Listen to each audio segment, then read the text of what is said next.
जय श्री कृष्ण। पाप मोचनी एकादशी व्रत कथा।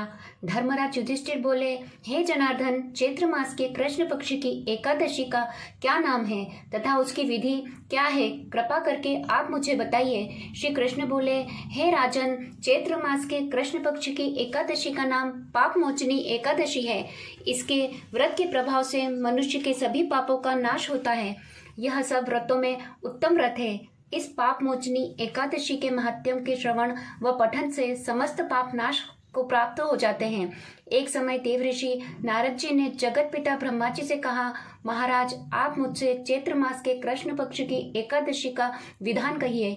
ब्रह्मा जी कहने लगे कि हे नारद, चैत्र मास के कृष्ण पक्ष की एकादशी पाप मोचनी एकादशी के रूप में मनाई जाती है। इस दिन भगवान विष्णु का पूजन किया जाता है। इसकी कथा के अनुसार प्राचीन समय में चित्ररथ नामक एक रमणीक वन था। इस वन में देवराज इंद्र गंधर्व कन्याओं तथा देवताओं सहित स्वच्छंद विहार करते थे।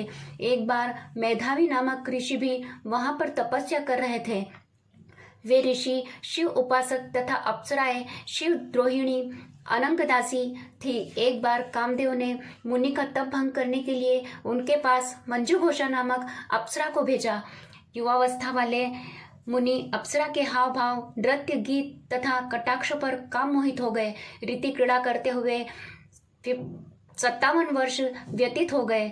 एक दिन मंजू घोषा ने देवलोक जाने की आज्ञा मांगी। उसके द्वारा आज्ञा मांगने पर मुनि को भान आया और उन्हें आत्मज्ञान हुआ कि मुझे रसातल में पहुंचाने का एकमात्र कारण अप्सरा मंजू घोषा ही है।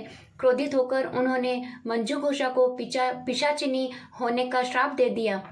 श्राप सुनकर मंजू घोषा ने कांपते हुए ऋषि से मुक्ति का उपाय पूछा।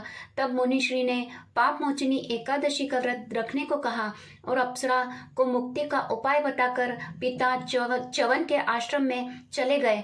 पुत्र के मुख से श्राप देने की बात सुनकर च्यवन ऋषि ने पुत्र की घोर निंदा की तथा उन्हें पाप मोचनी चैत्र कृष्ण एकादशी का व्रत करने की आज्ञा दी। व्रत के प्रभाव से मंजू घोष अप्सरा पिशाचिनी देह से मुक्त होकर देवलोक चली गई।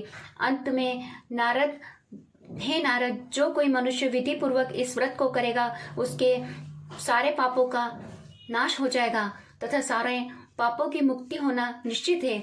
और जो कोई इस व्रत के महात्म्य को पढ़ता और सुनता है उसके समस्त पाप नष्ट हो जाते हैं। जय श्री कृष्ण।